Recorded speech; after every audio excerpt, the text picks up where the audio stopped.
નમસ્કાર વિદ્યાર્થી મિત્રો, કેમ છો બધા? મજામાં? નેત્રા ફિઝિક્સ એકેડમીમાં હું સમીર રાવલ આપ સૌનું હાર્દિક સ્વાગત કરું છું. આજે આપણે આ ચેનલના માધ્યમ દ્વારા ધોરણ 11-12 સાયન્સ માટે ફિઝિક્સ વિષયનો સંપૂર્ણ અભ્યાસક્રમ શરૂ કરી રહ્યા છીએ.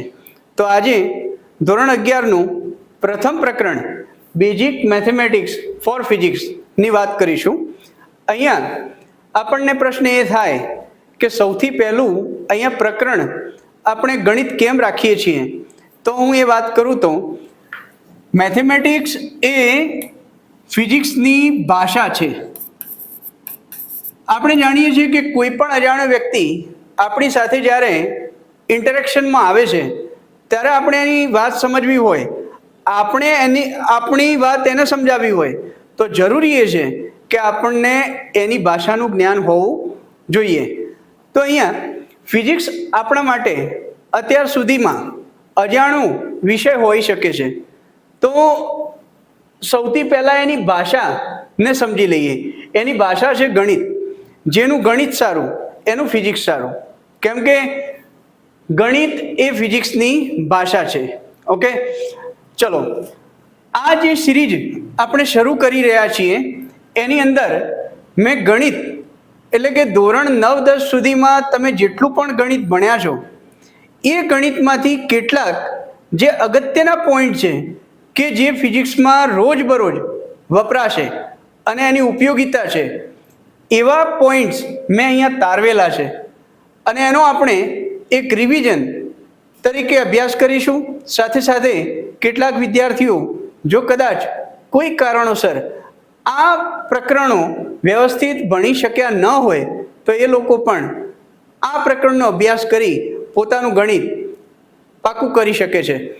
તો અહીંયા સૌથી પહેલાં આપણે ધોરણ 10ની અંદર પ્રારંભિક બીજગણિતનો અભ્યાસ તો કરેલો જ છે. એ સાથે સાથે બહુપદીઓ, એના પછી આવશે ભૂમિતિ, એના પછી આવશે પ્રારંભિક ત્રિકોણમિતિ, એના પછી યામ ભૂમિતિ, એના પછી વિકલન અને એના પછી સંકલન. આ પ્રકરણના કુલ મારા અંદાજ મુજબ લગભગ 8 ભાગ બની શકશે. ઓકે, તો આપણે ધીરજ રાખી અને આ સંપૂર્ણ ભાગ શાંતિથી નિહાળીશું, એનું અધ્યયન કરીશું અને લેક્ચર નોટ બનાવીશું. તો ચાલો સૌપ્રથમ આપણે આપણા ફર્સ્ટ ભાગની અંદર પ્રારંભિક બીજગણિત અને બહુપદીઓ વિશે ચર્ચા કરી લઈએ. તો આ પ્રકરણ 1ના પહેલા ભાગની અંદર આપણે પ્રારંભિક બીજગણિત અને બહુપદીનો અભ્યાસ કરીશું. અહીંયા સૌથી પહેલાં તો પ્રારંભિક બીજગણિતની વાત કરીએ તો આપણે આ 3 જે સમીકરણો જે છે એને જાણીએ છીએ. આ બંને સૂત્રો જે છે એ વિસ્તરણના સૂત્રો છે. હવે વિસ્તરણ કરતાં તમે ધોરણ 9-10માં સારી રીતે ભણ્યા છો અને એ અંતર્ગત આ બંને સૂત્રો બહુ અગત્યના છે. એ સાથે સાથે અવયવનું એક આ સૂત્ર પણ ખૂબ જ અગત્યતા ધરાવે છે. તો તમે તમારી નોટની અંદર આ ત્રણેય સૂત્રો સારી રીતે લખી લો અને એનો આપણે આગળ ઉદાહરણો દ્વારા અભ્યાસ કરીએ. સૌથી પહેલું આપણી પાસે અહીંયા એક એક્ઝામ્પલ છે 2a + 3b એનો સ્ક્વેર અને એનું વિસ્તરણ કરવાનું છે. હમણાં જ મેં કીધું કે આપણે આનો ઉપયોગ અહીંયા કરીશું. a + b એનો square is equal two a² + 2ab + b². અહીં આ જે આપણને સમીકરણ આપ્યું છે એને આપણે આની સાથે સરખાવીશું તો આપણને ખ્યાલ આવે છે કે અહીંયા એની જગ્યાએ 2a છે અને બીની જગ્યાએ અહીંયા 3b છે. તો હવે કેવી રીતે કામ કરવાનું છે બરાબર ધ્યાનથી જોજો. અહીંયા સૌથી પહેલાં આપણે એક ફોર્મેટ યાદ રાખી લઈએ આ વિસ્તરણ માટે કે એક પહેલો કૌંસ બનાવીએ, એનો વર્ગ કરીએ, વત્તા એના પછી અહીંયા 2, એના પછી એની સાથે 2 આ રીતે કૌંસ ગુણીશું. એના પછી એક ત્રીજું પદ બનશે, એમાં એક કૌંસ કરીશું અને એના ઉપર વર્ગ કરીશું. તો આ ફોર્મેટ જે કરું એ આ વિસ્તરણને બહુ સરળ બનાવશે. કેવી રીતે જોઈએ? સૌથી પહેલાં અહીંયા 2a છે તો એ 2a ને અહીંયા મૂકી દો. ઓકે, એ જ રીતે A2A ને આ બે વાળા જે ગુણાયેલા કૌંસ છે એમાંથી ગમે તે એકમાં સ્થાન આપી દીધું. હવે આ 3B ને આપણે અહીંયા મૂકીશું. ઓકે, એ જ રીતે આ વર્ગવાળા જે કૌંસની અંદર આપણે એને સ્થાન આપ્યું છે એ જ રીતે અહીંયા પણ એને એક સ્થાન આપીશું. વાત પૂરી. હવે આપણે આની સાથે આગળની ગાણિતિક પ્રક્રિયા કરી લઈએ. તો સૌથી પહેલા અહીંયા 2 નો વર્ગ થશે 4. ઓકે, A નો વર્ગ થશે A² વત્તા 2 ગુણા 2 એટલે 4 ગુણા 3 એટલે 12 A ગુણા B એટલે થશે AB. ઓકે, હવે એના પછી 3 નો વર્ગ થઈ જશે 9. એના પછી B નો વર્ગ B². તો આ થઈ ગયું એનું વિસ્તરણ. બહુ સરળ છે. હવે આ સૂત્રની મદદથી જો ડાયરેક્ટ મારે કરવું હોત તો પણ હું કરી શકતો. અને એ કેવી રીતે થતું? તો 2A પ્લસ 3B નો વર્ગ બરાબર અહીંયા આનો સ્ક્વેર કરી દો તો 4A². પહેલાં આનો સ્ક્વેર કર્યો, એના પછી પ્લસ આ 3B નો સ્ક્વેર કરી દો તો અહીંયા થશે 9B². ઓકે, વત્તા આ જે મધ્યમ પદ છે એની અંદર આ બંનેનો પહેલા તો ગુણાકાર 3B ગુણા 2A એટલે 3 દુના 6AB એની સાથે 2 ગુણી દો એટલે થઈ જશે 12AB. તો આ રીતે પણ તમે એ કામ કરી શકો છો. જેને પણ આની અંદર આઈડિયા ના આવ્યો હોય એ આ ફોર્મેટનો ઉપયોગ કરી અને પ્રયત્ન કરશે, જવાબ અચૂક આવશે. હજુ આગળ એક ઉદાહરણ જોઈએ. અહીંયા આપણી પાસે એક આવું ઉદાહરણ છે કે જેની અંદર સૌથી પહેલાં તો આપણે આપણા ફોર્મેટની અંદર એને ગોઠવવાનો પ્રયત્ન કરીશું. આપણું ફોર્મેટ હતું પહેલા કૌંસનો કર્યો વર્ગ વત્તા 2 એની સાથે કેટલા કૌંસ ગુણ્યા 2. એના પછી અહીંયા એક કૌંસ કર્યો એની બહાર કર્યો વર્ગ.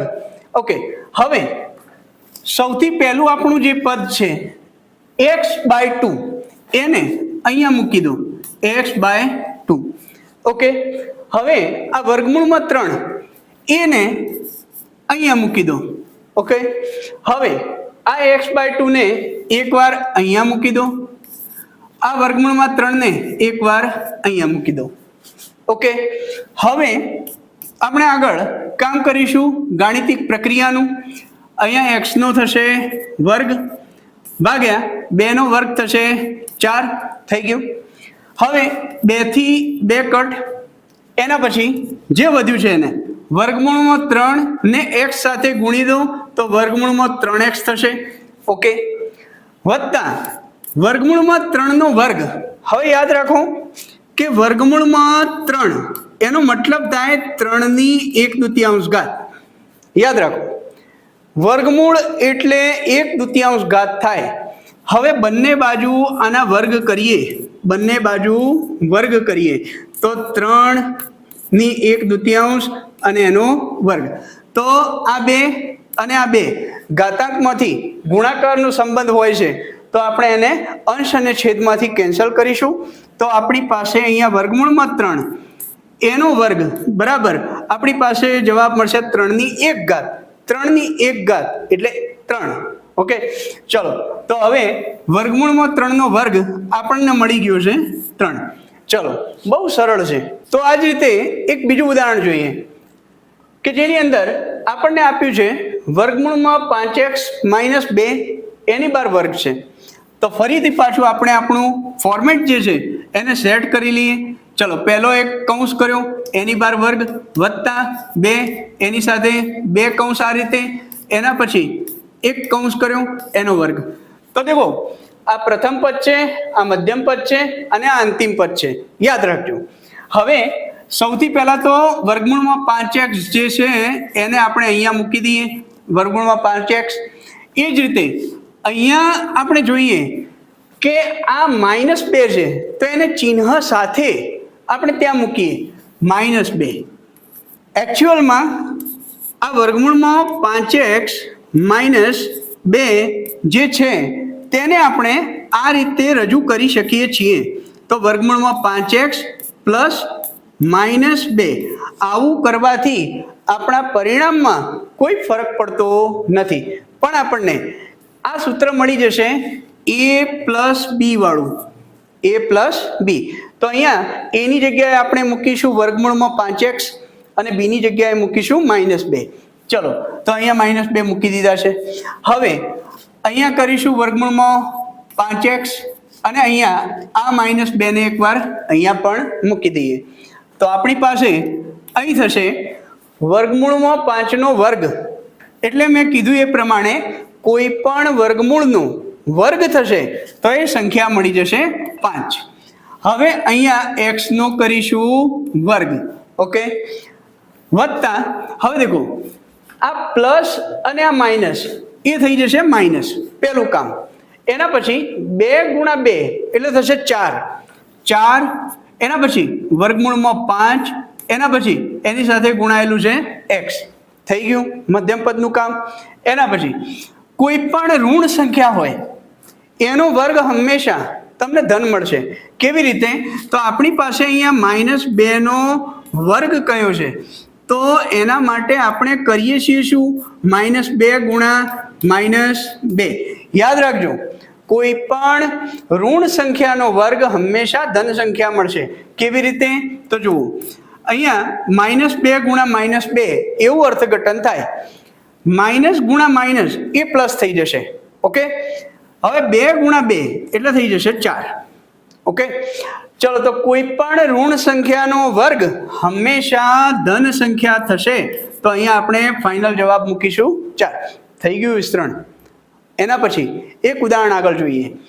હવે આપણી પાસે એક આ ઉદાહરણ છે, એને પણ એ જ રીતે કામ કરીશું.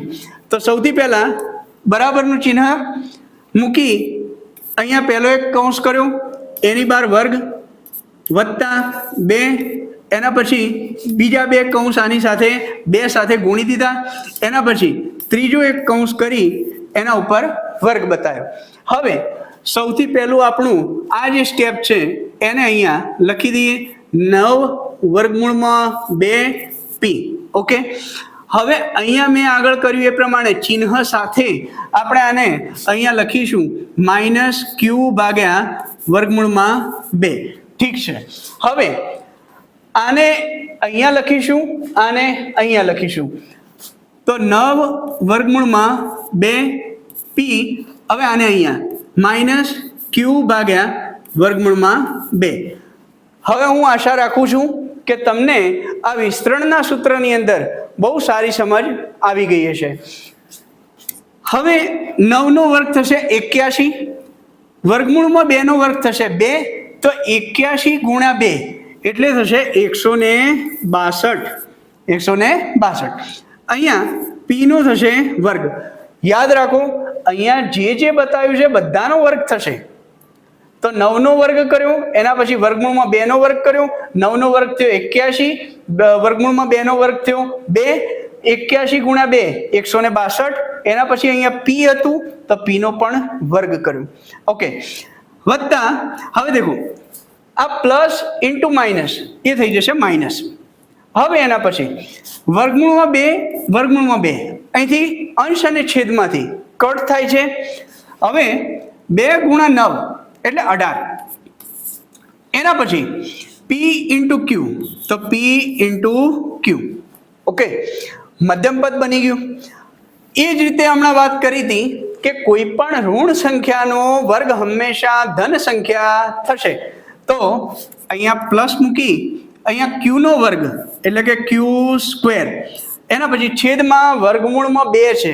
હવે વર્ગમૂળમાં 2 નો વર્ગ એ 2 થઈ જશે, ઓકે. કેવી રીતે થશે એ મેં આગળ વાત કરી દીધી છે. તો આ રીતે વિસ્તરણના સૂત્રનો ઉપયોગ કરી આપણે આ રીતે કોઈ પણ આ રીતે વર્ગનું વિસ્તરણ આપણને આપેલું હોય તો આપણે કરી શકીએ છીએ. ત્યાર પછી કોઈ આપેલ સમીકરણના અવયવો કેવી રીતે પાડવા તે વાત જોઈએ. તો શરૂઆતમાં જ મેં સૂત્ર તો કહી જ દીધું છે કે a² - b², એના અવયવો થશે a - b, a + b. અહીંયા એક મહત્વની વાત કરી દઉં કે આને પહેલાં લખો એવું જરૂરી નથી. જો આવું લખશો તો પણ એ સાચું જ છે, a plus B a minus B, કેમ કે આ બંને વચ્ચે ગુણાકારનો સંબંધ હોય છે. ચલો હવે આ સૂત્રની મદદથી આપણે આના સાથે આના અવયવો પાડવા છે. તો સૌથી પહેલા અહીંયા જે કંઈ પણ હોય એનો વર્ગ કરી દેવો પડે. અહીંયા આપણી પાસે છે પહેલું પદ 16x નો વર્ગ. હવે 16 એટલે યાદ કરો કે કોનો વર્ગ છે, તો 16 4 નો વર્ગ છે. ઓકે, તો અહીંયા કરીશું 4. ઓકે, એની સાથે ગુણાયેલો છે x અને એનો વર્ગ છે, તો અહીંયા x લખી દઉં. હવે આ બંનેનો ભેગો અહીંયા સ્ક્વેર બતાવી દઉં. થઈ ગયું. એ જ પ્રમાણે અહીંયા માઇનસ, અહીંયા 25 છે. 25 એ કોનો વર્ગ છે, તો 5 નો, તો 5. એના પછી અહીંયા y સ્ક્વેર, એનું વર્ગમૂળ થાય y. હવે એનો વર્ગ બતાવી દો, તો એ 5y નો વર્ગ. આ રીતે થશે. હવે આ જે સમીકરણ આપણા આ અવયવના મૂળભૂત ફોર્મની અંદર આવી ગયું છે. હવે એના અવયવો આપણે આ રીતે લખીશું. કેવી રીતે, તો જુઓ, અહીંયા આ સ્ટેપ જે કરવું એ આપણા માટે a સ્ક્વેર છે અને આ સ્ટેપ જે કરવું એ આપણા માટે b સ્ક્વેર છે. ઓકે, ચલો તો અહીંયા સૌથી પહેલો એક અવયવ થશે a માઇનસ બી. એનો મતલબ આપણી જગ્યા આપણા માટે અહીંયા 4x જે કરવું એ a ના સ્થાને છે, તો આપણે લખીશું 4x માઇનસ 5y. ઓકે, એક આ અવયવ થઈ ગયું. એના પછી બીજો અવયવ, બીજા અવયવમાં a વત્તા b, એનો મતલબ કે 4x વત્તા 5y, 4x વત્તા 5y. તો આ જ રીતે હવે એક બીજું ઉદાહરણ જોઈએ. અહીંયા આપણને આપ્યું છે 81x નો વર્ગ માઇનસ 3 ના અવયવ પાડો. તો સૌથી પહેલા 81 કોનો વર્ગ છે યાદ કરો, તો એ 9 નો વર્ગ છે, તો 9. ઓકે, એની સાથે x, તો એનો કરી દીધો વર્ગ. હવે પ્રશ્ન એ થાય કે આ 3 વિશે તો આપણને ખબર નથી, પણ મેં હમણાં હાલ વાત કરી કે આપણે કોઈ પણ વર્ગમૂળ નો વર્ગ કરીએ તો એ સંખ્યા મળતી હોય છે. તો આપણે અહીંયા 3 ની જગ્યાએ આપણે લખ્યા છે વર્ગમૂળમાં 3 નો વર્ગ.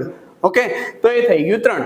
આપણે તો આ સમીકરણને કેવા સ્વરૂપમાં લાવવું હતું, તો a square minus b square સ્વરૂપમાં. હવે આવી ગયું છે, અવયવો લખી દઈએ. તો અહીંયા અવયવ તો હવે સરળ છે, 9x માઇનસ √3. પહેલો એક આ અવયવ થઈ ગયો. બીજો અવયવ 9x પ્લસ √3, બીજો અવયવ થઈ ગયો. પડી ગયા અવયવ. ચલો એવી રીતે એક બીજું ઉદાહરણ જોઈએ. તો એની અંદર અહીંયા મેં જે ઉદાહરણો જે લીધા છે એ થોડા અઘરા હશે, કેમ કે તમે અગાઉ આ પ્રકરણ ભણીને આવ્યા છો. તમે એક કામ કરજો, આની સાથે જે ડીપીપી મૂકું છું એ પણ જાતે સોલ્વ કરજો. જો એમાં સોલ્વ કરવામાં કોઈ પ્રોબ્લેમ આવે છે તો મને મારો વોટ્સઅપ નંબર 81 281 42 901 ઉપર મેસેજ કરજો, હું એનું સોલ્યુશન મોકલી આપીશ. પણ તમે એ ડીપીપીનો જાતે પ્રયત્ન તો કરજો જ. અહીંયા આપણી પાસે છે x square by 36 minus y square by 9. સૌથી પહેલા આપણે કરવાનું શું, તો અહીંયા વર્ગ લાવવાનો છે. ઓકે, તો અહીંયા x, ઓકે, ભાગ્યા, યાદ કરો કે 36 કોનો વર્ગ છે, તો 6 નો વર્ગ છે, તો અહીંયા કરી દીધા ભાગ્યા 6. ઓકે, એની ઉપર વર્ગ બતાવી દીધો, તો થઈ ગયું x સ્ક્વેર બાય 36. વચ્ચે મૂકી દો માઇનસ. હવે અહીંયા છે y સ્ક્વેર બાય 9, તો અહીંયા લખીશ y બાય, યાદ કરો કે 9 કોનો વર્ગ છે, તો 3 નો, તો અહીંયા કરીશું ભાગ્યા 3 એનો વર્ગ. ઓકે, હવે આ આપણા સ્ટાન્ડર્ડ ફોર્મમાં આવી ગયું છે a square minus b square. તો આના અવયવો શું પડવાના, a plus b, a minus b. તો અહીંયા x by 6 minus y by 3. Okay, એક અવયવ થઈ ગયું. બીજો અવયવ x બાય 6 પ્લસ એકવાર માઇનસ લીધું તો બીજા કૌંસમાં પ્લસ y/3. તો આ પડી ગયા અવયવો. તો મિત્રો આ હતા આપણા બીજગણિતના 3 સૂત્રો જે ફિઝિક્સની અંદર ખૂબ જ અગત્યતા ધરાવે છે. આના સિવાય પણ બીજગણિત તો બહુ બહોળો વિષય છે, પરંતુ આપણે અહીંયા ફિઝિક્સની દ્રષ્ટિએ જ કામ કરી રહ્યા છીએ. તો અગત્યના જેટલા જે સમીકરણો હતા અને જે સૂત્રો હતા એના મેં ઉદાહરણ સહિત વાત કરી છે. ઓકે, તો હવે આપણે આપણા નેક્સ્ટ પોઈન્ટ તરફ જઈએ, જે છે બહુપદીઓ. હવે બહુપદીઓ નામ ઉપરથી જ બહુ સ્પષ્ટ વાત છે કે જેમાં એક કે એક કરતાં વધારે પદો હોય એવું જે સમીકરણ આપણને મળે એને કહેવાય બહુપદી. અહીંયા બહુપદીનું સામાન્ય સૂત્ર આપણે ધોરણ 10ની અંદર ભણેલા છીએ કે જેની અંદર આપણે કોઈ પણ બહુપદીને p ઓફ x, આનો મતલબ થાય p એ x નું વિધેય છે. p એ x નું વિધેય છે.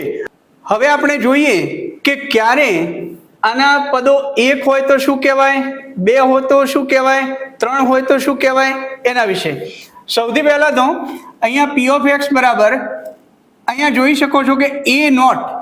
આ a નોટ જે ખરું એ એક અચળ સંખ્યા છે. એ એક અચળ સંખ્યા છે, યાદ રાખો. અચળ પદ આપણે એને એવું પણ કહી શકીએ, અચળ પદ. ઠીક છે. એના પછી અહીંયા a1x, અહીંયા આ x જે કરો એ ચલ છે. x જે કરો એ શું છે, ચલ. એની સાથે આ a1 એ x નો સહગુણક છે. એ જ રીતે અહીંયા x² એ પણ એક ચલ છે. a2 જે ખરું એ આ x² નો સહગુણક છે. એવી રીતે x3 અને આ a3 જે ખરું એ x3 નો શું છે, સહગુણક. આવા કેટલા સુધી તો n પદો મેં અહીંયા બતાવ્યા છે. ઓકે, સૌથી પહેલા આપણે જોઈએ કે આ બહુપદીની અંદર માત્ર ને માત્ર એક જ પદ છે તો એને કહેવાશે એકપદી. હવે આ સમીકરણને જોઈએ તો એની અંદર 2 પદો છે તો આને કહેવાશે દ્વિપદી. એ જ રીતે અહીંયા આપણે જોઈએ કે આને કેટલા પદો છે, 1 2 અને 3 પદો છે તો આને કહીશું ત્રિપદી. તો આ રીતે અસંખ્ય પદવાળા પણ આવી બહુપદીઓ હોઈ શકે છે. એની સાથે કામ કરવાનું તમારે થઈ પણ શકે છે. તો હવે જોઈએ કે આપણે આનું કેવી રીતે અર્થઘટન કરીશું, એ તો વાત કરી લીધી છે. હવે એના પછી નો પોઈન્ટ છે બહુપદીની ઘાત. તો યાદ રાખો કે બહુપદીમાં x ની મોટામાં મોટી જે ઘાત હોય એને બહુપદીની ઘાત કહેવાય. આપણે પહેલું આ સમીકરણ જોઈએ કે જે બહુપદીની અંદર p ઓફ x બરાબર 5x વત્તા વર્ગમૂળમાં 2 એવી વાત લખી છે. તો અહીંયા આપણે જોઈએ કે અહીંયા x ની મોટામાં મોટી ઘાત કેટલી છે. તો x ની મોટામાં મોટી જે ઘાત દેખાય છે અહીંયા કશું નથી દર્શાવ્યું, તો સમજવાનું શું, 1. તો આ જે બહુપદીની ઘાત કેવી હોય તો આપણે કહીશું એક ઘાત. એક ઘાત. હવે જો કેટલા પદ વાળી છે એવું લખવું હોય તો એક ઘાત.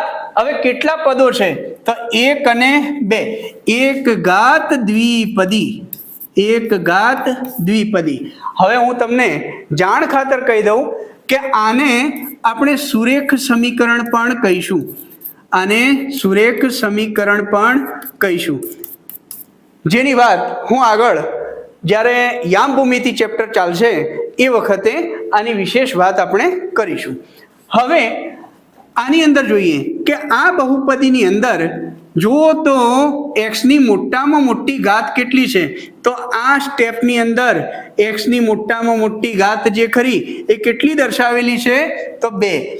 તો ઘાતના સ્વરૂપમાં લખવું હોય તો આને લખીશ દ્વિઘાત. દ્વિઘાત. હવે કેટલા પદો વાળી બહુપદી છે તો 1 2 અને 3. તો ત્રિપદી, દ્વિઘાત ત્રિપદી. ઓકે, હવે એવી રીતે આને જુઓ તો આની અંદર જુઓ, આ બહુપદીમાં એક્સની મોટામાં મોટી ઘાત આ ત્રણેયમાંથી શોધો તો અહીંયા છે, અને કેટલી છે? 3. તો આ બહુપદીને આપણે કહીશું ત્રિઘાત. હવે કેટલા પદ છે? તો 3 પદો છે, તો અહીંયા લખીશું ત્રિપદી. તો હવે તમને આઈડિયા તો આવી જ ગયો છે કે બહુપદીના નામ કેવી રીતે આપણે આપીશું. હવે જોઈએ કે કોઈ બિંદુ આગળ એક્સની કોઈ કિંમત માટે બહુપદીનું મૂલ્ય કેટલું થશે. તો એના માટે સૌથી પહેલા આપણી પાસે એક આ ઉદાહરણ છે. તો દેખો, એક્સના કોઈ મૂલ્ય માટે બહુપદીના મૂલ્ય મેળવો. આપણને બહુપદી અહીંયા આપેલી છે. હવે આ બહુપદી જે આપેલી છે એને પહેલા હું અહીંયા લખું છું કે p ઓફ x બરાબર 3x², એના પછી પ્લસ 7x પ્લસ 4. હવે આપણને કીધું કે ભાઈ આ બહુપદીનું x બરાબર 1 આગળ મૂલ્ય મેળવો. તો કરીશું શું? તો x બરાબર 1 માટે, x બરાબર 1 માટે, તો અહીંયા p ઓફ આ x જે છે ત્યાં મૂકીશું 1. ઓકે, આનો મતલબ એ થયો કે ભાઈ અહીંયા તમે એક્સની જગ્યાએ આ બધા જે પદો છે એમાં એક્સની જગ્યાએ 1 મૂકશો. તો દેખો, અહીંયા 3 એક્સની જગ્યાએ આને કીધું કે એક્સ બરાબર કેટલા મૂકો? 1. તો 1 મૂકો, 1નો વર્ગ, વત્તા અહીંયા પણ 7ની સાથે એક્સ ગુણાયેલો છે, તો 7 એક્સની સાથે મૂકશો 1, વત્તા અહીંયા થશે 4. ઓકે, હવે આને સોલ્વ કરો. 1નો વર્ગ આપણે જાણીએ છીએ હંમેશા 1 થાય, યાદ રાખજો. 1 ગુણ્યા 3 એટલે થઈ જશે 3, વત્તા 7 ગુણ્યા 1 એટલે થઈ જશે 7, વત્તા 4. ચલો, અહીંયા 7 ને 3 10 ને 4 14. તો દેખો, x બરાબર 1 આગળ આ p ઓફ x એટલે કે આ બહુપદીનું જે મૂલ્ય મળ્યું છે એ આપણને મળ્યું છે 14. ઓકે, તો આ રીતે એક બીજું ઉદાહરણ જોઈએ કે જેની અંદર આપણને બહુપદી આપેલી છે p ઓફ x બરાબર 4x નો ઘન વત્તા 3x નો વર્ગ વત્તા 2x વત્તા 1. હવે આને કીધું x બરાબર -1 આગળ આનું મૂલ્ય મેળવો. તો દેખો, અહીંયા આપણે આગળ કર્યું એ જ પ્રમાણે x બરાબર -1 માટે લખીશું. આપણે આગળ જોયું એ પ્રમાણે હવે x ની જગ્યાએ શું મૂકીશું? -1. તો મૂકો -1, -1. ઓકે, ઇઝ ઇક્વલ ટુ 4, એના પછી x છે, x ની જગ્યાએ મૂકીશું -1 એનો ઘન, વત્તા 3 x ની જગ્યાએ મૂકીશું -1 એનો વર્ગ, વત્તા 2 x ની જગ્યાએ મૂકીશું -1 વત્તા 1. ઓકે, હવે આની જે ગાણિતિક પ્રક્રિયાઓ થતી હોય કરી લઈએ. સૌથી પહેલું એક જાણવા જેવી બાબત છે કે -1 નો ઘન, અગાઉ મેં વાત કરી એ પ્રમાણે કોઈ પણ ઋણ સંખ્યા હોય અને એનો વર્ગ કરીએ તો એ વખતે ધન સંખ્યા આપણને મળશે, યાદ રાખજો. એ જ રીતે કોઈ પણ ઋણ સંખ્યા હોય અને એનો ઘન કરીએ તો અહીંયા આપણી પાસે મળશે -1. શું મળશે? -1. હવે દેખો, યાદ એટલું રાખો કે જ્યારે પણ અહીંયા ઘાત જે ખરી એ કેવી હોય? બેકી હોય, તો ઋણ સંખ્યાનું શું થઈ જાય? ધન. યાદ રાખો. એ જ રીતે કોઈ પણ એકી સંખ્યા ઘાત સ્વરૂપે હોય. કેવી સંખ્યા? એકી સંખ્યા. 3 ની જગ્યાએ અહીંયા 5 હોય, 7 હોય, 9 હોય, તો એ વખતે અહીંયા કોઈ પણ ઋણ સંખ્યાની જો ઘાત આપણે લઈશું તો એનું જે મૂળ મળશે એ અહીંયા માઇનસ હશે. ઓકે, ચલો તો અહીંયા કરીએ છીએ 4. મેં વાત કરી એ પ્રમાણે -1નો ઘન એટલે કે ઋણ સંખ્યાનો ઘન એ હંમેશા ઋણ સંખ્યા મળે, અને આપણને ખબર છે કે -1નો ઘન શું થાય? 1. એવી જ રીતે અહીંયા 3 -1નો વર્ગ એ આપણી પાસે થઈ જશે 1. 1 ગુણ્યા 3 એટલે થઈ જશે 3. હવે માઇનસ ઇન્ટુ પ્લસ થઈ જશે -2 ગુણ્યા 1 એટલે થઈ જશે 2. એના પછી +1. હવે અહીંયા આપણે જોઈએ તો 4 ગુણ્યા -1 એટલે થઈ જશે -4. ચલો આ બંને થઈ જશે 1 અને 1 2, તો અહીંયા થઈ ગયું +2. કેટલું થઈ ગયું? +2. હવે -4 વત્તા 2, તો એ વખતે આપણો જવાબ મળશે -2. તો આ બહુપદીનું -1 આગળ જે મૂલ્ય મળ્યું એ આપણને મળે છે P of -1 is equal to -2. નવો પોઈન્ટ છે એ છે બહુપદીના શૂન્યો એટલે કે ઉકેલ મેળવવું. હવે ઉકેલ મેળવવાની વાત શું છે? તો x ના જે મૂલ્ય માટે આ આપેલ બહુપદીનું મૂલ્ય શૂન્ય થતું હોય, યાદ રાખો, x ના જે મૂલ્ય માટે આપેલ બહુપદીનું મૂલ્ય શૂન્ય થતું હોય તેને બહુપદીનું શૂન્ય કહે છે. અહીંયા આપણને એક બહુપદી આપેલી છે, તો આપણે એવી એક કિંમત શોધીશું કે જે x માટે આ બહુપદી શૂન્ય થતી હોય. તો એના માટે સૌથી પહેલા આપણે એવું કરીશું કે ભાઈ P of x બરાબર 0. ઓકે, પહેલાથી જ લઈ લો. હવે આની અંદર P of x ની જગ્યાએ જે બહુપદી આપેલી છે એને અહીંયા આપણે તેથી કરી x² - 81 બરાબર 0. હવે આના અવયવો પાડવા પડશે, જે અગાઉ આપણે ભણ્યા. ઓકે, ચલો તો આના અવયવ માટે ફરીથી પાછું હું અહીંયા વાત કરું છું. અહીંયા હું લખી શકીશ x² -81 એટલે 9નો વર્ગ ઇઝ ઇક્વલ ટુ 0. ઓકે, હવે આના બે અવયવો વિચારો. તો આ છે a² - b². તો આના બે અવયવો થશે x - 9 અને x + 9, જે અગાઉ આ જ વિડીયોની અંદર મેં આ અવયવોની વાત કરેલી છે. તમે એને ફરીથી જોઈ લેજો જો ના ખબર પડે તો. હવે આ સમીકરણ આપણને દર્શાવે છે કે આ બે સંખ્યાઓ, આ બંને પદોનો ગુણાકાર શૂન્ય થાય છે. એનો મતલબ સમજો કે અહીંયા આપણને કીધું હોય કે a ગુણ્યા b બરાબર 0. એનો મતલબ થાય શું કે કાં તો a બરાબર 0 હશે કે b બરાબર 0 હશે. મતલબ જ્યારે પણ બે સંખ્યાઓનો ગુણાકાર આપણને 0 આપેલું હોય તો એવું સમજવું કે કો તો આ 0 હશે કો તો આ 0 હશે. તો આપણા આ સમીકરણમાં પણ આપણને એવું પ્રાપ્ત થયેલું છે કે આ બંને પદોનો ગુણાકાર જે કરો એ 0 છે. તો એ વખતે આપણે લખીશું કે કાં તો x - 9 બરાબર 0 કે કાં તો x વત્તા 9 બરાબર 0. હવે આ સમીકરણમાં આપણે આ -9 ને બરાબરની પેલી બાજુ લઈ જઈએ તો એ થઈ જશે +9. તો બરાબર આ -9 ને પેલી બાજુ લઈ જાઓ +9, એક 0 આ મળી ગયું. હવે આના બે શૂન્યો છે.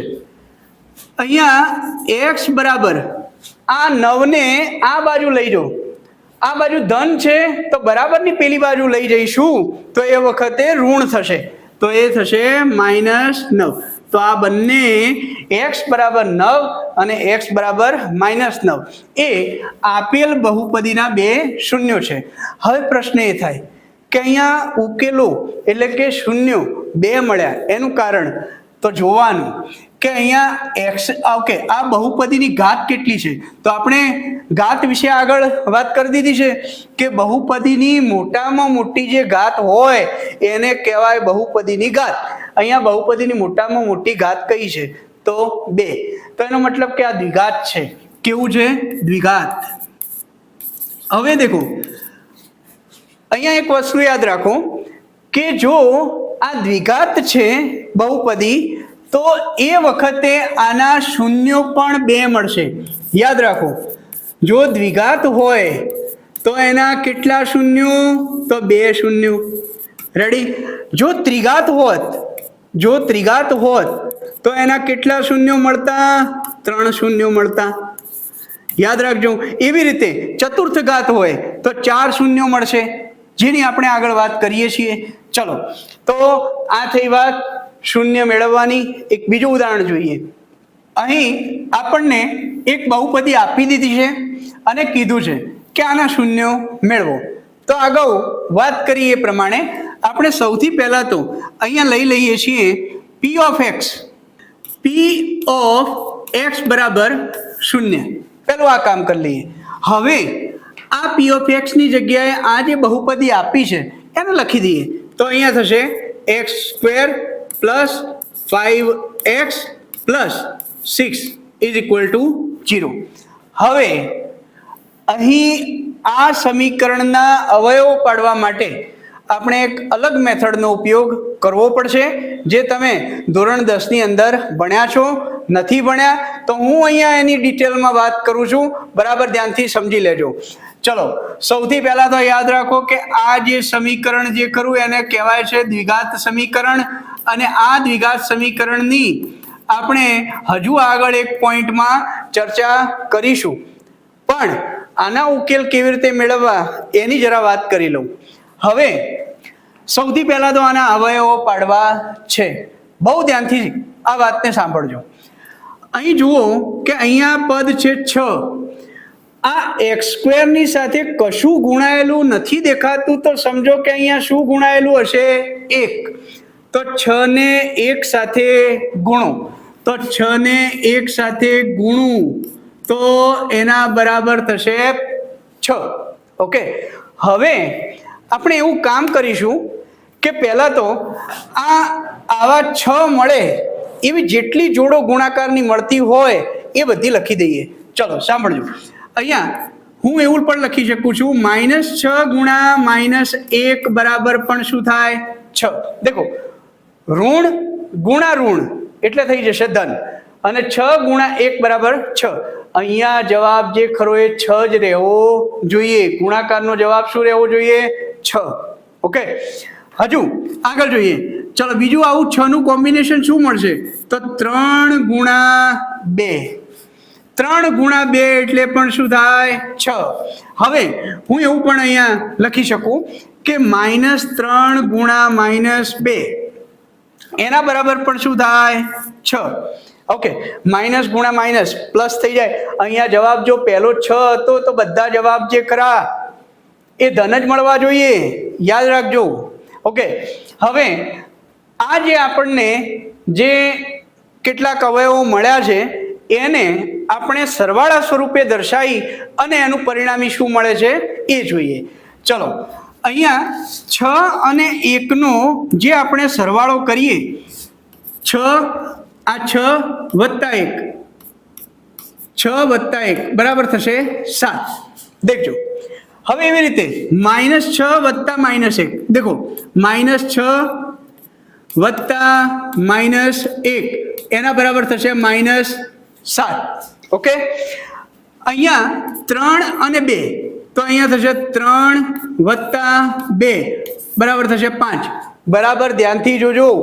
હવે અહીંયા -3, અહીંયા -2, તો અહીંયા -3 વત્તા -2 આપણો જવાબ મળશે -5. હવે પ્રશ્ન એ થાય કે આના અંદરથી કયું સ્વીકારીશું? તો જુઓ કે મધ્યમ પદ આપણું અહીંયા શું છે? 5. અને કેવા 5? +5. તો અહીંયા કયા કોમ્બિનેશનમાં આપણને +5 મળતા હતા? તો આ કોમ્બિનેશનમાં. એનો મતલબ કે આપણે આ મધ્યમ પદના આ 3 + 2 એવા ભાગ પાડીશું. જોઈએ કેવી રીતે? તો અહીંયા રાખીશું x² વત્તા મેં કીધું એ પ્રમાણે 5x ના 2 ભાગ કયા કયા? 3x વત્તા 2x. તો આ બધું જે કામ જે કર્યું છે એ શાના માટે કર્યું છે? તો મધ્યમ પદના ભાગ પાડવા માટે. આશા રાખું છું કે તમે આને બરાબર સમજ્યા હશો. હજુ એક ઉદાહરણ આગળ આપણે જોઈશું. હવે 5x ના આપણે 2 ભાગ પાડ્યા, 3x અને 2x, અને અહીંયા કર્યા +6 = 0. હવે આ બંને સ્ટેપ જુઓ તો એ બંનેમાંથી શું કોમન નીકળતું દેખાય છે? તો મને અહીંયાથી x કોમન નીકળતા દેખાય છે. તો x ને કોમન લો. x ને કોમન લઉં તો x ના વર્ગમાંથી x કોમન નીકળી જાય તો વધે શું? x વત્તા અહીંયા 3x માંથી x કોમન કાઢીએ છીએ તો વચ્ચે શું? 3. ચલો આ કામને બરાબર ધ્યાનથી કરજો. હવે એના પછી +2x + 6. હવે આ બંનેમાંથી શું કોમન નીકળતું દેખાય છે? તો 2 કોમન નીકળતું દેખાય છે. તો 2 અવયવને કોમન કાઢતા અહીંયા 2x માંથી જો 2 કોમન નીકળી જાય તો અહીંયા વચ્ચે x. એના પછી અહીંયા 6 છે, 6 માંથી 2 કોમન કાઢીએ તો એ વખતે વચ્ચે +3. ઓકે, બરાબર 0. ઓકે, ચલો હવે આ વાત તમને સારી રીતે સમજાઈ ગઈ હશે તો હું આને જરા થોડી વાર માટે નીકાળી દઉં છું. હવે વિડીયો છે તો તમે આને રિવાઇન્ડ કરીને પણ આ કામને જોઈ શકો છો. તો વિડીયોની એ ખાસિયત છે કે આપણે આગળ કરેલું કામ પણ સારી રીતે ફરીથી એને જોઈ શકીએ છીએ. ચલો સૌથી પહેલાં હવે જોઈશું કે આ બંને સ્ટેપ બન્યા એની અંદરથી શું કોમન નીકળે છે?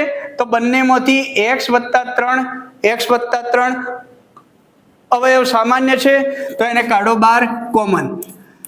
તો x + 3 આ બંનેમાંથી કોમન લઈએ છીએ. તો અહીંયા આ સ્ટેપમાંથી x + 3 જો કોમન લઈએ છીએ તો વધશે શું? x. તો x. એના પછી આ સ્ટેપમાંથી x + 3 જો કોમન લઈએ છીએ તો વચ્ચે શું? 2. તો +2 = 0. થઈ ગયું કામ. હવે આપણે અગાઉ વાત કરી એ પ્રમાણે આ બંનેનો ગુણાકાર જે ખરો એ શું થાય છે? 0. તો એનું અર્થઘટન મેં કહી દીધું કે કો તો આના બરાબર 0 હશે, કો તો આના બરાબર 0 હશે. ચલો તો x + 3 = 0 કે x + 2 = 0. ઓકે, ચલો જેને હજુ પણ આની અંદર ડાઉટ હોય એ થોડા પાછળ જઈ અને પોઈન્ટ જોઈ લેજો, ક્લિયર થઈ જશે. હવે તેથી x બરાબર આ +3 ને પેલી બાજુ લો તો એ અહીંયા ધન છે, પેલી બાજુ જશે, બરાબરની આ બાજુ આવશે તો -3 થશે. ઓકે, 1 0 મળી ગયું. ઓકે, હવે એના પછી આ x + 2, તેથી x બરાબર આ +2 છે એને પેલી બાજુ લઈ જવું તો -2 થશે. તો આ થઈ ગયો બીજો ઉકેલ. તો અહીંયા આપણને વળી પાછા 2 શૂન્યો મળ્યા. એનું કારણ શું હતું? કે આ સમીકરણ હતું દ્વિઘાત. એની મોટામાં મોટી ઘાત કેટલી હતી? 2. તો મેં અગાઉ વાત કરી એ પ્રમાણે જો દ્વિઘાત હોય તો એ વખતે આપણને કેટલા શૂન્યો મળશે?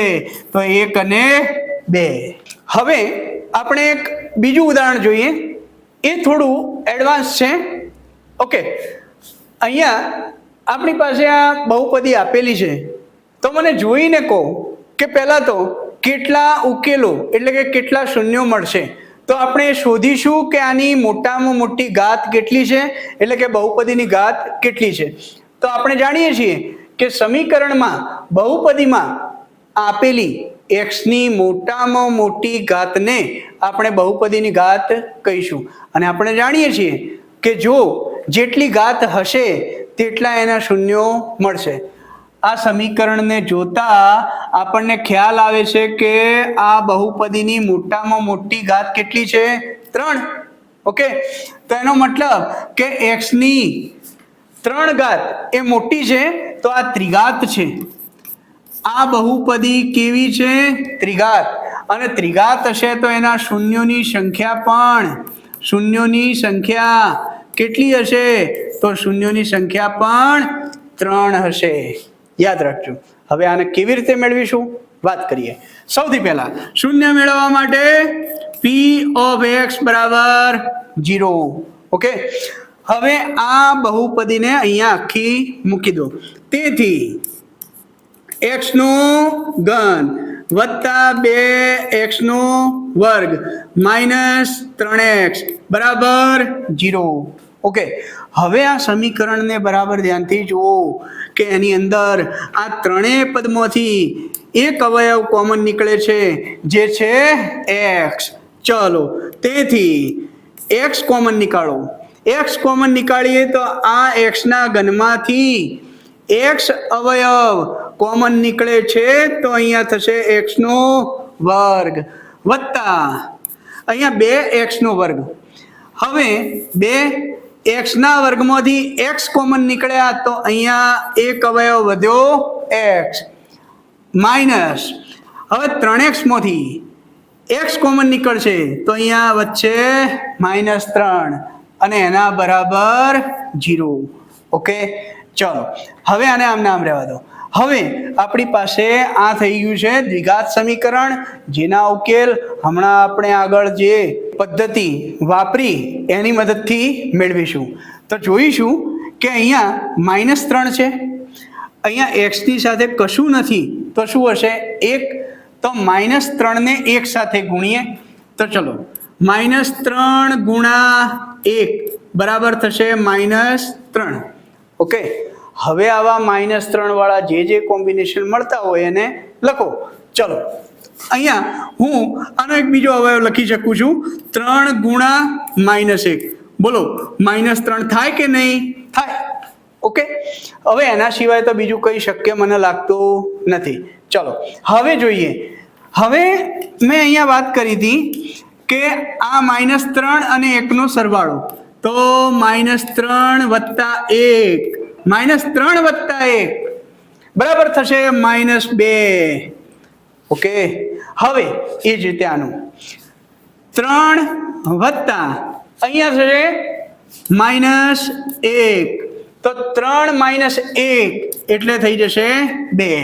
હવે આપણો આ કરવાનો મુખ્ય હેતુ હતો મધ્યમ પદના ભાગ પાડવા. હવે અહીંયા જોઈએ છીએ કે આપણા માટે સુટેબલ આ કોમ્બિનેશન છે, એને લઈ લઈએ. ચલો, તો તેથી x આની અંદર આપણે લખીશું x². ચલો, +2 કેટલા છે? +2. ઓકે, તો આ કોમ્બિનેશન લઈશું, આ નહીં લઈએ કેમ કે અહીંયા -2 આવે છે, આ લઈશું +2 વાળું. ઓકે, ચલો, તો x² પ્લસ અહીંયા 3x. ઓકે, એના પછી છે -x -3 બરાબર 0. હવે આ બંને, હવે દેખજો, સાંભળજો, અહીંયા x, એના પછી આ બંને સ્ટેપમાંથી x અવયવ કોમન નીકળે છે આ બંનેમાંથી. ઓકે, તો અંદર વચ્ચે x + 3. હવે આ બંનેમાંથી વાત કરીએ તો -1 અવયવ કોમન નીકળે છે, તો અંદર વચ્ચે x + 3. અહીંયા મેં સગડીયો કૌંસ એટલા માટે કે આ x ને અલગ દર્શાવવા માટે મેં બતાવેલો છે. ઓકે, = 0. હવે હું આને કાઢી લઉં છું. હવે આગળ જોઈએ તો તેથી x, હવે આ બંને જે અવયવો, એક આ અવયવ અને આ અવયવ, એ બંનેમાંથી x + 3 x + 3 કોમન નીકળી રહ્યા છે, તો નીકાળી દો. x + 3 કોમન નીકાળી દીધા. અંદર વધ્યા શું? અહીંયા શું વધ્યા? x. હવે અહીંયા શું વધશે? -1 બરાબર 0. ઓકે, હવે આપણી પાસે અહીંયા જે મળ્યું છે એ સમીકરણને ધ્યાનથી જુઓ કે અહીંયા કેટલા સ્ટેપ છે, 1, 2 અને 3. આ ત્રણેય પદો એકબીજા સાથે ગુણાયેલા છે. એનો મતલબ કે આ બધાનો પાછો ગુણાકાર પણ શું થાય છે, 0. એનો મતલબ કે કાં તો x બરાબર 0 કે કાં તો x વત્તા 3 બરાબર 0 કે કાં તો x માઇનસ 1 બરાબર 0. ઓકે, ચલો તો પહેલો એક ઉકેલ તો મળી ગયો છે. અહીંયા x બરાબર 0 એ આનું એક 0 છે જ. ઓકે, હવે આની વાત કરીએ તો અહીંયા x બરાબર આ +3 ને બરાબરની પેલી બાજુ લઈ જઈએ તો -3 થશે, તો -3. ઓકે, બીજો ઉકેલ થઈ ગયો. હવે અહીંયા x માઇનસ 1 બરાબર 0, તો અહીંયા x બરાબર આ -1 ને પેલી બાજુ લઈ જાઓ +1, તો કેટલા ઉકેલો મળ્યા? 3. આપણે પહેલા જ કીધું હતું કે આ ત્રિઘાત છે, ત્રિઘાત બહુપદી છે, તો એ વખતે શૂન્યોની સંખ્યા કેટલી મળવી જોઈતી હતી? 3. અને આપણને કેટલા શૂન્ય પ્રાપ્ત થયા? 1, 2 અને 3. ઓકે, ચલો હવે હજુ એક આવું ને આવું ઉદાહરણ જોઈએ. હવે આપણી પાસે એક આ સમીકરણ છે, p ઓફ x બરાબર 3x² વત્તા 5x માઇનસ 8. તો સૌથી પહેલા મેં વાત કરી એ પ્રમાણે p ઓફ x બરાબર શું લઈશું? 0. હવે આ p ઓફ x ની જગ્યાએ આપણે આપેલ બહુપદીને લખી દઈએ તો અહીંયા થશે p ઓફ x ની જગ્યાએ 3x² વત્તા 5x માઇનસ 8 બરાબર 0. હવે જોજો બરાબર ધ્યાનથી, અહીંયા -8 છે અને અહીંયા x ના વર્ગના સહગુણકમાં 3 છે, તો આપણે કરીશું -8 ગુણ્યા 3. ઓકે, -8 ગુણ્યા 3 બરાબર થશે -24. હવે કરવાનું શું છે? મેં વાત કરી કે આવા કોમ્બિનેશન મેળવો, આવા ગુણાકારના કોમ્બિનેશન મેળવો કે જવાબ શું મળે? -24. ચલો હવે બીજું એક અહીંયા શક્ય એ છે કે 8 ગુણ્યા -3 બરાબર પણ -24 મળશે. ચલો એના પછી 6 ગુણ્યા -4 બરાબર પણ -24. ચલો -6 ગુણ્યા 4 બરાબર પણ -24. ચલો એવી રીતે ઘણા બધા આપણે શેનાથી મેળ પડી જશે? તો આપણે અહીંયા +5 જોઈએ છે, તો આપણું કામ આનાથી થઈ જવાનું છે, તો આગળ કશું વિચારતા નથી. ચલો અહીંયા આપણે જોઈએ કે 8 વત્તા -3 કોમ્બિનેશન મળી ગયું છે, તો આગળ કામ કરવું નથી. ચલો 8 વત્તા -3 બરાબર થઈ જશે તમારી પાસે 5. આપણે લાવવાતા શું? +5 મળી ગયા છે, તો આગળ શું કામ કરવું છે? ચલો અહીંયા 3x² વત્તા લખીશું, મધ્યમ પદના ભાગ પાડ્યા કયા? 8x minus 3x. ચલો 8x માઇનસ 3x યાદ રાખજો. હવે એના પછી અહીંયા -8 બરાબર 0. હવે તેથી હવે આ બંનેમાંથી x કોમન નીકળે છે, તો અહીંયા અંદર વચ્ચે 3x વત્તા આ 8x માંથી x કોમન નીકળ્યા તો 8.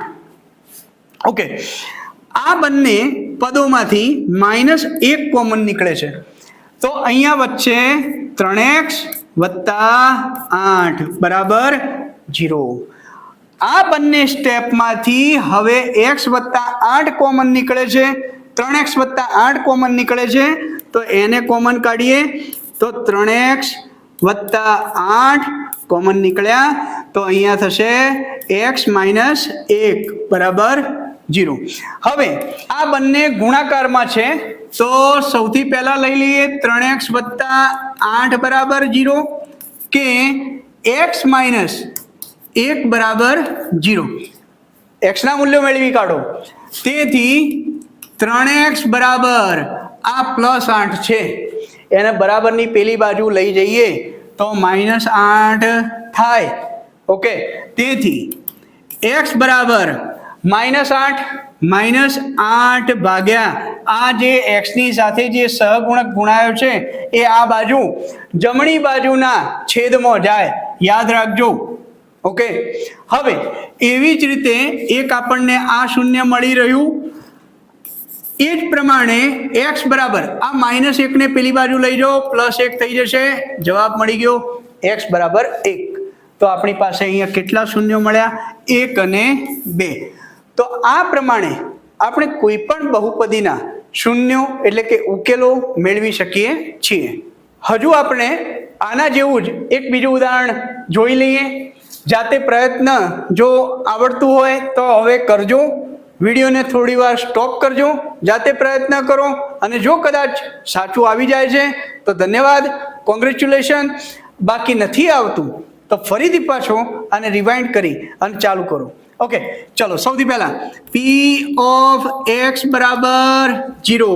ચલો બહુપદી મૂકી દઈએ તો અહીંયા થશે 4x² વત્તા 9x વત્તા 5 બરાબર 0. ચલો અહીંયા 5 અને 4 નો ગુણાકાર, ચલો 5 ગુણા 4 બરાબર થશે 20. ઓકે, હવે આવા ધન 20 પ્લસ 20 મળતા કોમ્બિનેશન વિચારો.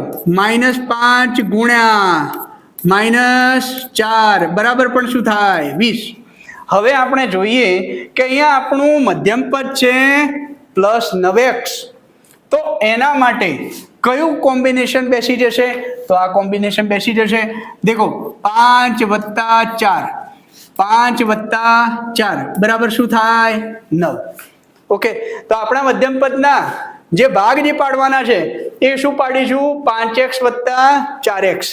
ઓકે, તો અહીંયા 4x² વત્તા 4x વત્તા 5x.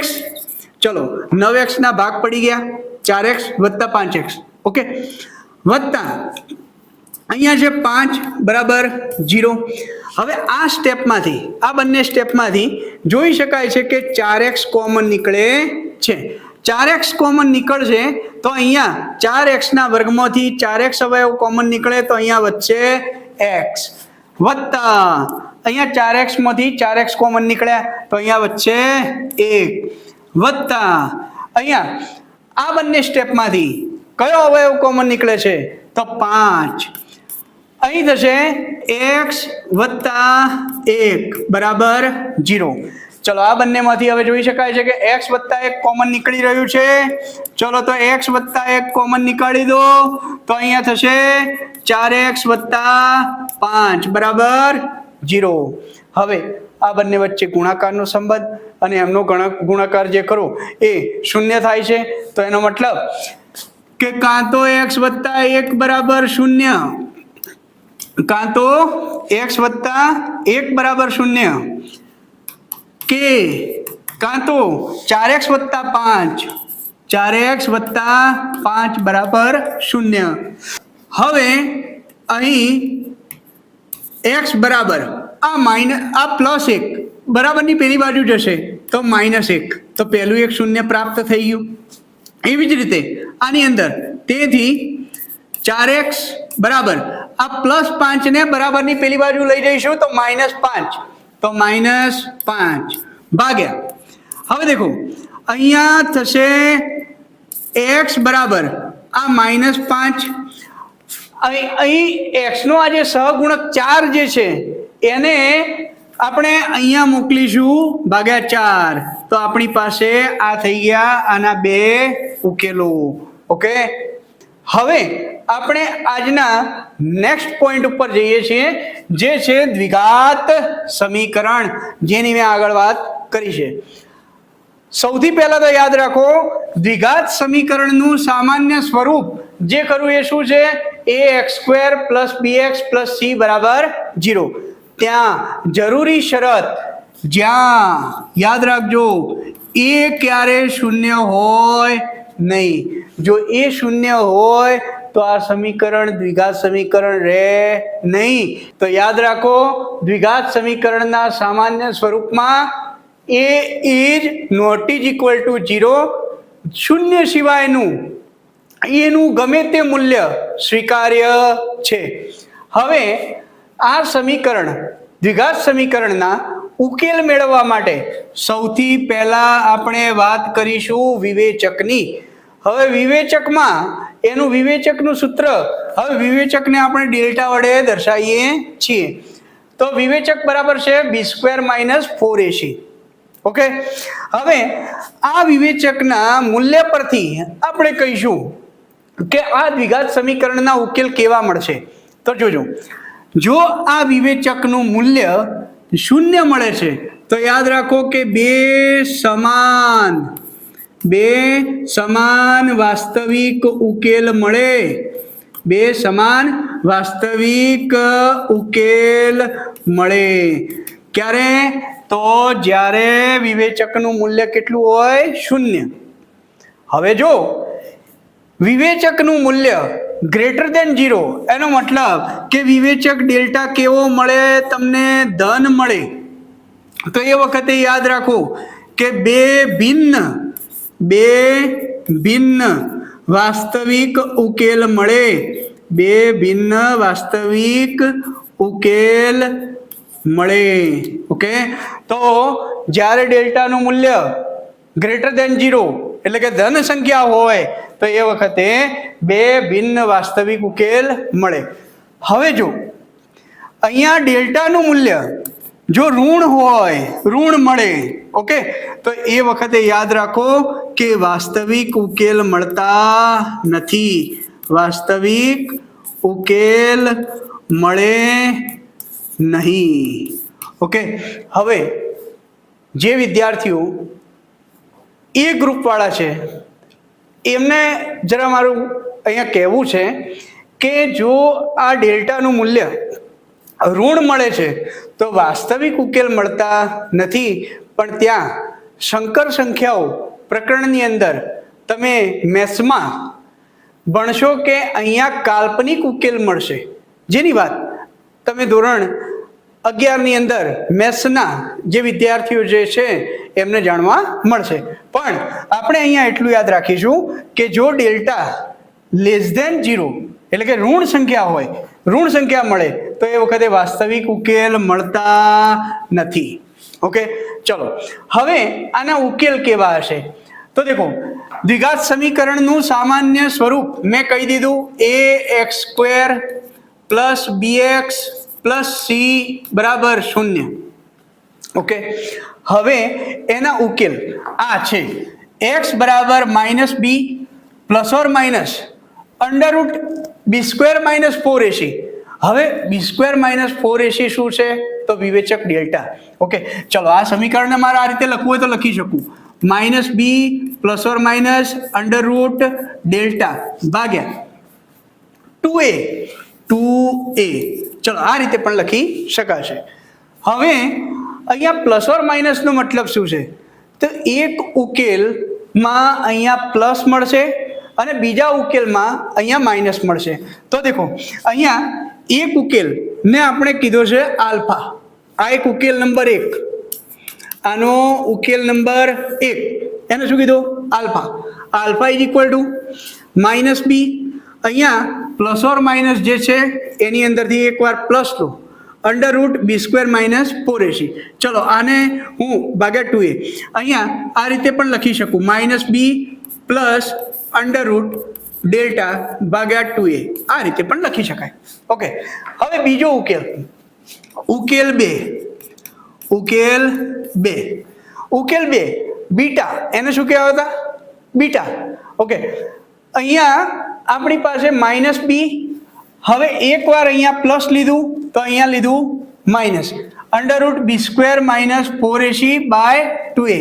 તો આનામાં લખવું હોય તો આ રીતે પણ લખી શકું, -b √ડેલ્ટા ભાગ્યા 2a. આ રીતે પણ લખી શકાય. હવે તમે ધોરણ 10ની અંદર આ વાત પણ ભણ્યા છો કે આ બંને ઉકેલોનો જો ગુણાકાર લેવામાં આવે તો ગુણાકાર થશે c/a. અને જો ઉકેલોનો સરવાળો લઈએ તો એ વખતે આલ્ફા વત્તા બીટા બરાબર થશે -b/a. ઓકે, ચલો હવે આના ઉકેલો કેવી રીતે મેળવીશું એના તરફ જઈએ. અહીંયા આપણી પાસે આ એક દ્વિઘાત સમીકરણ આપ્યું છે અને કીધું છે કે આના ઉકેલ મેળવો. ચલો સૌથી પહેલા આપણે મેળવીશું વિવેચક. આનો મેળવીશું વિવેચક. હવે વિવેચક મેળતા પહેલા અહીંયા delta is equal two b² - 4ac. ચલો આપણે આ જે આપેલું સમીકરણ જે છે એને આપણા દ્વિઘાત સમીકરણના સામાન્ય સ્વરૂપ સાથે સરખાવી લઈએ તો અહીંયા જો x² ની સાથે જે ગુણાયેલું હોય એ આપણા માટે થશે a. તો અહીંયા a x² ની સાથે કોણ ગુણાયું છે? વર્ગમૂળમાં 5. તો દેખો a બરાબર થઈ ગયા વર્ગમૂળમાં 5. ઓકે, હવે x ની સાથે જે ગુણાયું હોય એ આપણા માટે થશે b. તો અહીંયા જુઓ x ની સાથે શું ગુણાયું છે? -2 વર્ગમૂળમાં ઓકે -2 વર્ગમૂળમાં 2. તો b બરાબર આપણી પાસે છે -2 વર્ગમૂળમાં 2. ઓકે, ચલો હવે આ અચળ પદ આ c જે ખરું એ અહીંયા શું હોય છે? અચળ પદ. હવે આ અચળ પદ ને જુઓ તો c ની જગ્યાએ અહીંયા આખું ચિહ્ન સાથે લેવાનું છે, યાદ રાખજો. તો અહીંયા થશે -2 વર્ગમૂળમાં 5. ચલો c બરાબર થઈ ગયા -2 વર્ગમૂળમાં 5. ઓકે, હવે આ બધી જે કિંમતો જે છે એને આપણે આ વિવેચકના સૂત્રની અંદર મૂકીએ અને વિવેચક મેળવીએ. ચલો delta is equal two b². ચલો b બરાબર શું છે? -2 વર્ગમૂળમાં 2. તો -2 વર્ગમૂળમાં 2 એનો કર્યો વર્ગ -4a. a બરાબર કેટલા છે? વર્ગમૂળમાં 5. વર્ગમૂળમાં 5. ઓકે, હવે c બરાબર કેટલા છે? -2 વર્ગમૂળમાં 5. તો -2 વર્ગમૂળમાં 5. ઓકે, હવે આગળ આનું સાદું રૂપ આપીએ. તેથી okay delta is equal two -2 નો વર્ગ થઈ જશે 4. હવે વર્ગમૂળમાં 2 નો વર્ગ એ થઈ જશે 2. તો 4 × 2 એટલે થઈ જશે 8. માઇનસ ઇન્ટુ માઇનસ થઈ જશે પ્લસ. માઇનસ ઇન્ટુ આ માઇનસ શું થઈ જશે? પ્લસ. હવે દેખો 4 × 2 એટલે થઈ ગયા 8. હવે વર્ગમૂળમાં 5 × વર્ગમૂળમાં 5 એટલે વર્ગમૂળમાં 5 નો વર્ગ એટલે થઈ જાય 5. ચલો તો ડેલ્ટા બરાબર 8. અહીંયા 8 × 5 = 40. તો આપણી પાસે ડેલ્ટા ઇઝ ઇક્વલ ટુ થઈ ગયા 48. ચલો આ ડેલ્ટાને જોતા ધન સંખ્યા છે એટલે કે ગ્રેટર દેન કેવું છે? 0. ગ્રેટર દેન 0 છે તો આના કેટલા ઉકેલો મળશે? 2 વાસ્તવિક ઉકેલો મળશે. તો આપણને આના ઉકેલો મેળવવાના કયા છે? ચલો પહેલા ઉકેલને આપણે કહી દઈશું આલ્ફા. શું કહી દઈશું? આલ્ફા. ચલો alpha is equal two -b plus or minus એટલે કે અહીંયા એકવાર પ્લસ લઈ લઈએ પ્લસ √ ડેલ્ટા ભાગ્યા 2a is equal two -b. ચલો b ની જગ્યાએ મૂકો -2 વર્ગમૂળમાં 2. ઓકે, -2 વર્ગમૂળમાં 2 વત્તા √ ડેલ્ટા. હવે ડેલ્ટાનું કિંમત આપણને મળી છે વર્ગમૂળમાં 48. શું મળી છે? વર્ગમૂળમાં 48 ભાગ્યા 2a. a ની કિંમત કેટલી છે? વર્ગમૂળમાં 5. કેટલી? વર્ગમૂળમાં 5. ચલો તો આલ્ફા ઇઝ ઇક્વલ ટુ ચલો માઇનસ ઇન્ટુ માઇનસ પ્લસ 2 × વર્ગમૂળમાં 2 એટલે 2 વર્ગમૂળમાં 2. હવે દેખો આ 16 તરી 48 થાય. 48 એટલે 16 તરીના 48. હવે 16 નું વર્ગમૂળ 4 થાય તો +4 વર્ગમૂળમાં 3. ઓકે, 3 અંદર પડ્યા રહેશે કેમ કે એનું વર્ગમૂળ નીકળશે નહીં, ભાગ્યા 2 વર્ગમૂળમાં 5. હવે એવી જ રીતે બીજો ઉકેલ જો આપણે મેળવીએ તો beta is equal two -b. હવે દેખો માઇનસ ઇન્ટુ માઇનસ પ્લસ થઈ જવાનું, તો અહીંયા હું લખીશ 2 વર્ગમૂળમાં 2. ચલો એના પછી અહીંયા થશે માઇનસ, અહીંયા થશે માઇનસ. વર્ગમૂળમાં 48, વર્ગમૂળમાં 48 માટે આપણે કામ કરી લીધું છે. એ શું થશે? 4 વર્ગમૂળમાં 3. તો 4 વર્ગમૂળમાં 3 ભાગ્યા 2 વર્ગમૂળમાં 5. હજુ આનું સોલ્યુશન આપણે કરવું હોય તો કરી શકીએ. અહીંથી 2 આ બંનેમાંથી કોમન નીકળશે, તો અહીંયા થશે વર્ગમૂળમાં 2 વત્તા 2 વર્ગમૂળમાં 3, અને નીચેથી પણ 2 કોમન નીકળી અને અંશ અને છેદમાંથી એક વાર કાપીશું તો અહીંયા થશે વર્ગમૂળમાં 5. એવી જ રીતે આનું પણ એ પ્રમાણે કરી શકાય. બીટા ઇઝ ઇક્વલ ટુ લખી શકાય છે વર્ગમૂળમાં 2 માઇનસ 2 વર્ગમૂળમાં 3 ભાગ્યા વર્ગમૂળમાં 5. તો આ થઈ ગયો આપણો 2 ઉકેલો. આ બંને ઉકેલો એ આ દ્વિઘાત સમીકરણના ઉકેલો છે. તો હવે આશા રાખું છું કે આની અંદર તમને આઈડિયા તો આવી જ ગયો હશે. હવે આના જેવું એક બીજું ઉદાહરણ આપણે જોઈ લઈએ. હવે આપણી પાસે છે આ દ્વિઘાત સમીકરણ. તો એના માટે જો હું લખું કે a બરાબર કેટલા, તો a ની જગ્યાએ અહીંયા છે વર્ગમૂળમાં 3. આને શું કરીશું તો દ્વિઘાત સમીકરણના સામાન્ય સ્વરૂપ સાથે સરખાઈશું. ઓકે, ચલો a ની જગ્યાએ વર્ગમૂળમાં 3, ચલો b ની જગ્યાએ થશે 2 અને c ની જગ્યાએ થશે માઇનસ વર્ગમૂળમાં 3. ઓકે, ચલો ડેલ્ટા શોધી કાઢો. Delta is equal two b² - 4ac, એટલે 2 નો થઈ ગયો વર્ગ માઇનસ, ચલો હું બધા સ્ટેપ મૂકું જ છું. ચલો b² - 4ac. ઓકે, ચલો b નો વર્ગ એટલે કે 2 નો વર્ગ -4. a બરાબર થશે વર્ગમૂળમાં 3. ચલો c બરાબર માઇનસ વર્ગમૂળમાં 3 મૂકી દીધા. હવે 2 નો વર્ગ થશે 4. Okay, minus into minus plus 4. હવે દેખો વર્ગમૂળમાં 3 ગુણ્યા વર્ગમૂળમાં 3 એટલે વર્ગમૂળમાં 3 નો વર્ગ એટલે થઈ જાય 3. 3 ગુણ્યા 4 એટલે થઈ ગયા 12. ચલો ભાઈ અહીંયા ડેલ્ટા બરાબર આપણી પાસે 12 વત્તા 4 બરાબર થઈ ગયા 16. હવે 2 ઉકેલો. ચલો ઉકેલ number 1 alpha is equal two આપણી પાસે સૂત્ર છે -b plus under route delta ભાગ્યા 2a. ઓકે, ચલો -b, b ની જગ્યાએ શું છે 2, તો -2 plus under route delta, delta બરાબર કેટલા 16, તો 16 મૂકો ભાગ્યા 2a. a ની જગ્યાએ કેટલા છે વર્ગમૂળમાં 3, તો વર્ગમૂળમાં 3.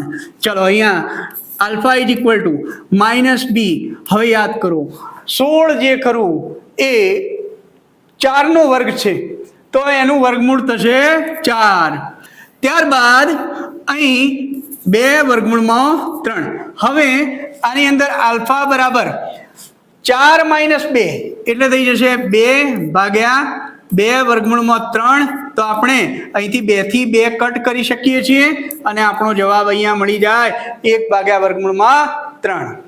એવી રીતે બીજો ઉકેલ beta is equal two -b minus route delta ભાગ્યા 2a. ચલો તો -b, ચલો -2 માઇનસ, હવે ડેલ્ટાની જગ્યાએ શું મૂકીશું 16 એ એનું વર્ગમૂળ શું થશે 4 ભાગ્યા 2a. a બરાબર વર્ગમૂળમાં 3. ચલો હવે બીટા બરાબર આ -2 -4 એટલે થઈ જાય -6 ભાગ્યા 2 વર્ગમૂળમાં 3. હવે અહીંયા થઈ જશે 3, તો અહીંયા આપણી પાસે જવાબ મળશે 3 ભાગ્યા વર્ગમૂળમાં 3. હવે દેખો અહીંયા 3 ભાગ્યા વર્ગમૂળમાં 3 આના બરાબર લખી શકીશું. ચલો -3 એટલે વર્ગમૂળમાં 3 નો વર્ગ ઓકે, આને અલગ રાખીએ છીએ, ભાગ્યા વર્ગમૂળમાં 3. હવે દેખો, એકવાર વર્ગમૂળમાં 3 અંશ અને છેદમાંથી આપણે કાપ્યા તો બીટા બરાબર એક ઉકેલ આપણને મળી ગયો માઇનસ વર્ગમૂળમાં 3. ઉપર એકવાર વર્ગમૂળમાં 3 વધ્યા છે તો બીજો ઉકેલ મળી ગયો. શું મળ્યો? Beta is equal two minus વર્ગમૂળમાં 3. ઓકે, તો આપણી પાસે બે ઉકેલ થઈ ગયા, એક આલ્ફા બરાબર 1 ભાગ્યા વર્ગમૂળમાં 3 અને બીજો ઉકેલ થઈ ગયો બીટા બરાબર માઇનસ વર્ગમૂળમાં 3. તો અહીંયા આજે આપણે બીજગણિતની સાથે સાથે બહુપદીના ઉકેલ અને એના પછી દ્વિઘાત સમીકરણનો અભ્યાસ કર્યો. આની સાથે એક ડીપીપી અહીં આ વિડીયોની ડિસ્ક્રિપ્શન લિંકની અંદર મેં એડ કર્યું છે, એનો જાતે પ્રયત્ન કરજો. જો એના કોઈમાં ડાઉટ હોય કોઈ પ્રશ્નમાં તો મને મારા વોટ્સઅપ નંબર 8128424901 ઉપર મેસેજ કરજો. ઓકે, હું એનું સોલ્યુશન મોકલીશ. હવે હું તમને અહીંથી એટલી વિનંતી કરીશ કે આ ચેનલને બીજા વિદ્યાર્થીઓ સુધી પણ પહોંચાડો અને જો આ વિડીયો તમને ગમ્યો હોય તો એને લાઈક કરો અને આ ચેનલને સબસ્ક્રાઈબ કરો. ધન્યવાદ.